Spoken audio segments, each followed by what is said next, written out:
Well, good afternoon. Thank you so much for being here today and giving attention to such an important health issue to the children in our state. I can tell you, as I have aggressively been combating the opioid epidemic in the state of Florida since taking office, my experience and data finding has convinced me that when government is slow to act, it can greatly affect our ability to curtail a drastic rise in addiction to a particular substance. And my role as the Attorney General is to protect Floridians from harm. And as a mother, I can tell you that the thought of having the vaping epidemic spiral even more out of control is unacceptable. I have spent the last 4 or 5 months traveling the state, meeting with state leaders, the Commissioner of Education. I have met with local school superintendents, principals, coaches, even parents and students. Many educators tell me the vaping epidemic is the worst thing that they have seen in their over 20-year educational career. Vaping companies tell us that vaping products are intended for adults. Yet, we see a very different story when we look at statistics. 8 in 10 middle school and high school students say they have seen vaping advertising. 1 in 4 Florida high school students now admits to vaping, but if you talk to teens, they will tell you that number is low. 2/3 of young persons don't even know that vaping products contain nicotine. This must stop. And as Attorney General, I am determined to investigate vaping companies to determine whether our youth are being intentionally targeted. And so today I have announced the launch of an investigation of over 20 vaping companies doing business in the state of Florida. And we will look at their marketing practices as it relates to youth. We will look at health claims. We will look at age verification process when selling to consumers. This is not something that we can sit on our hands and watch while our next generation gets addicted to nicotine. I refuse to let history repeat itself. And I will continue to work with state leaders, the governor, lieutenant governor, commissioner of education. We will propose other solutions and fixes based on what we find in this investigation and what we have already been discussing as a result of our fact-finding mission this summer.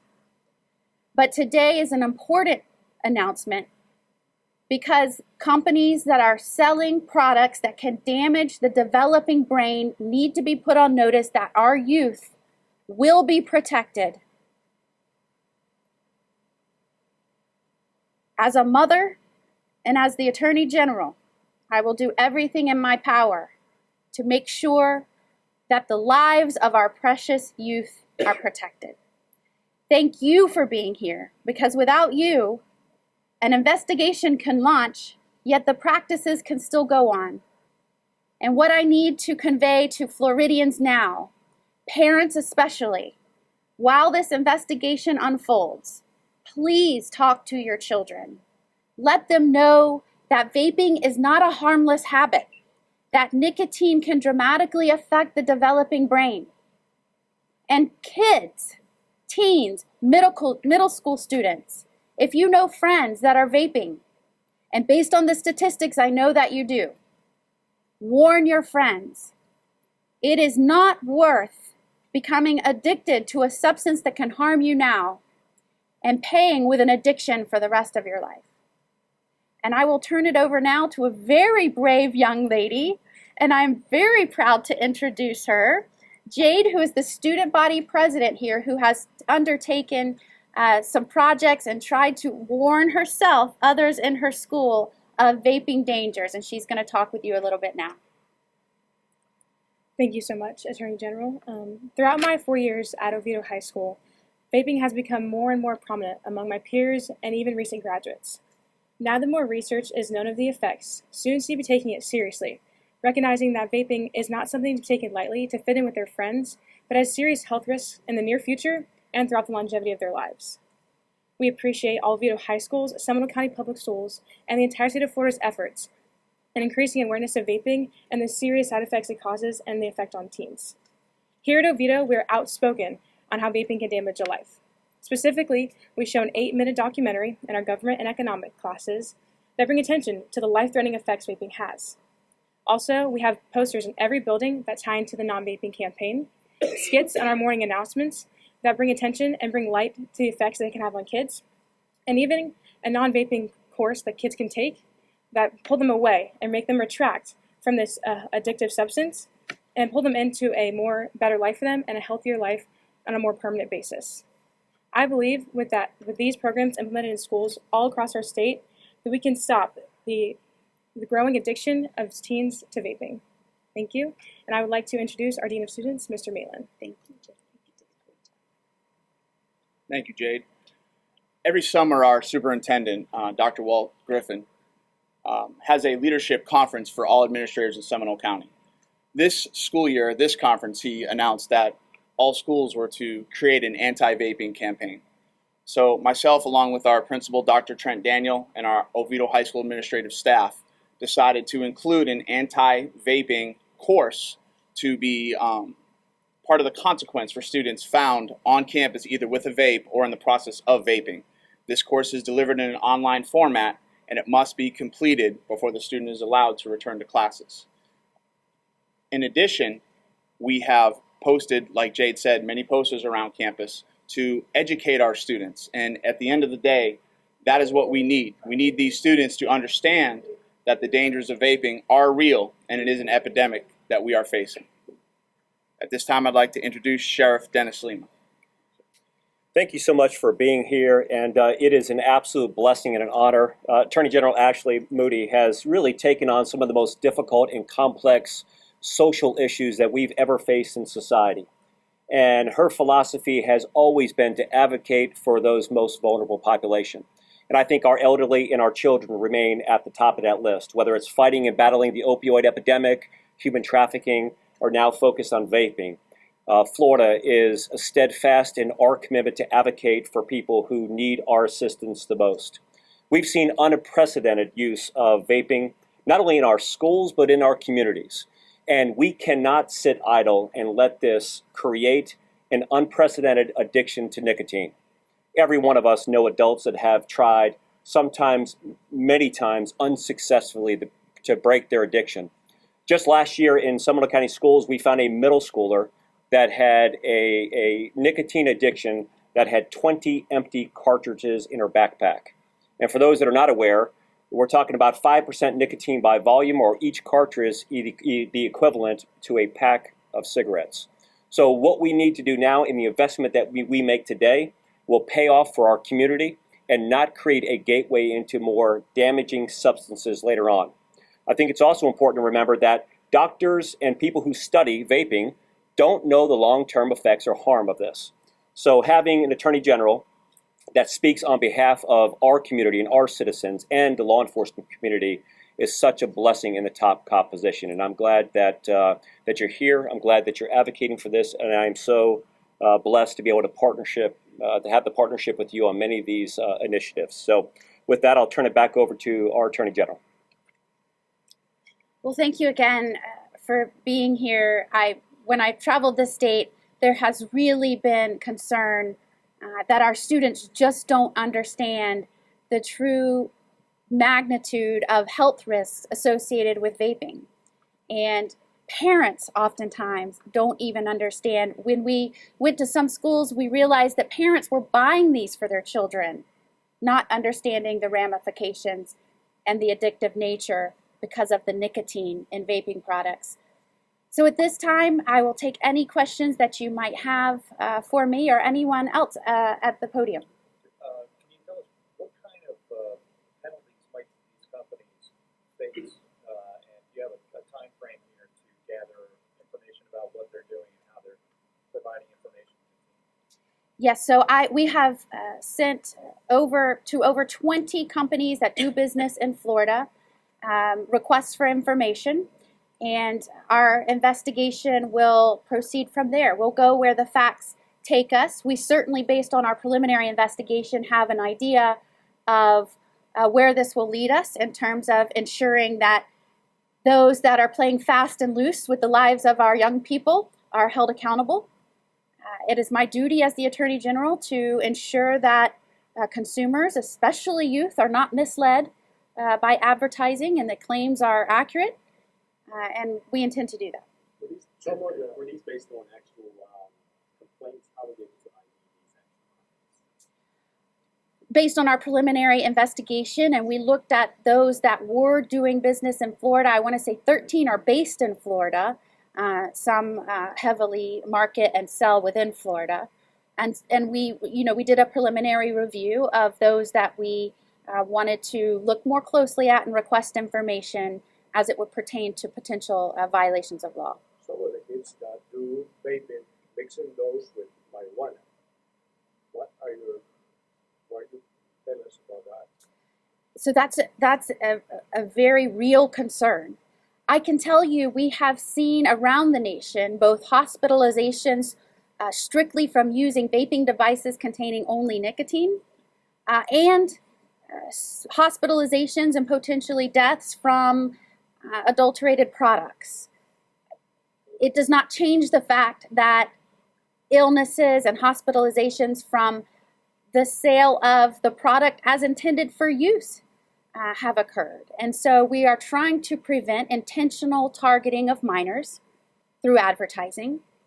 We are looking at in all ways in which that might be done, including selling products of the bubble gum flavor, lemon drop, Captain Crunch.